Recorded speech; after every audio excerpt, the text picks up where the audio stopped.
டாஸ்மாக் மதுபான கொள்முதல் மற்றும் டெண்டர் முறைகேடு வழக்கில் முன்ஜாமீன் கோரி செந்தில் பாலாஜி மனு தாக்கல் செய்திருக்கிறார். அண்மை செய்தியாக பார்த்துக் கொண்டிருக்கிறோம். இது குறித்த முழு விவரங்களை வழங்க செய்தியாளர் செந்தில்குட்டி நம்மோடு இணைப்பில் காத்திருக்கிறார்.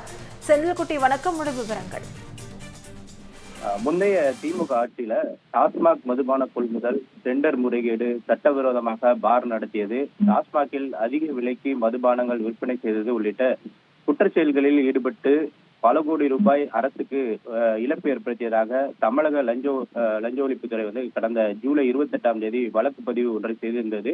இதுல திமுக ஆட்சியில் மின்சாரம் மற்றும் மதுவிலக்கு துறை அமைச்சராக இருந்த தற்போதைய எம்எல்ஏவாக இருக்கக்கூடிய செந்தில் பாலாஜி, டாஸ்மாக் நிறுவனத்தின் முன்னாள் நிர்வாக இயக்குனர் விசாகன், முன்னாள் மண்டல மேலாளர்கள் ராமதுரை முருகன், பன்னீர்செல்வம், செந்தில் பாலாஜியின் நெருங்கிய நண்பர்கள் ரத்தோஸ்ராஜ், செந்தில் பாலாஜியின் முன்னாள் நேர்முக உதவியாளர் பாஸ்கரன், கரூர் கார்த்திக் ஆகிய 7 பேர் மீது வழக்கு பதிவு செய்யப்பட்டிருக்கிறது.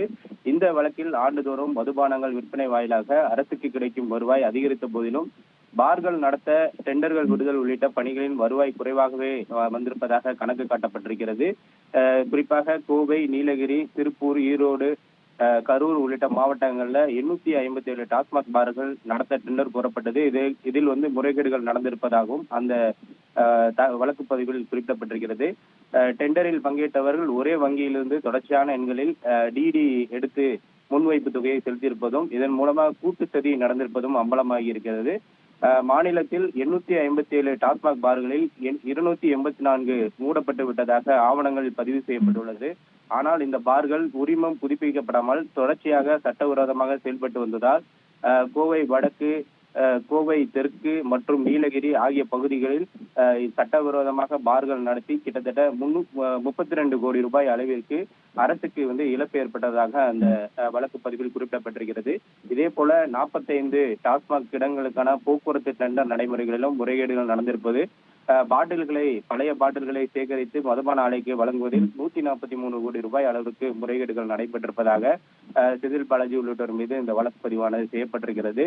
நேற்று முன்தினம் பதிவு செய்யப்பட்ட இந்த வழக்கில் முதல் தகவலின் அடிப்படையில சென்னை முதன்மை அமர்வு நீதிமன்றத்துல இந்த முதல் தகவல் அறிக்கையானது தாக்கல் செய்யப்பட்டிருந்தது. இந்த நிலையில் தனக்கு எதிராக பதிவு செய்யப்பட்டுள்ள இந்த வழக்குல தன்னை கைது செய்ய வாய்ப்பு இருப்பதால் தனக்கு முன்ஜாமீன் வழங்க வேண்டும் என்று கோரிக்கை வைத்து முன்னாள் அமைச்சர் செந்தில் பாலாஜி சென்னை உயர்நீதிமன்றத்துல மனு ஒன்றை தாக்கல் செய்திருக்கிறார். இந்த மனுவானது நீதிபதி இளந்திரையின் முன்பாக இன்று 3வது வழக்காக விசாரணைக்கு பட்டியலிடப்பட்டிருக்கிறது. முழு விவரங்களுக்கு நன்றி செந்தில்குட்டி.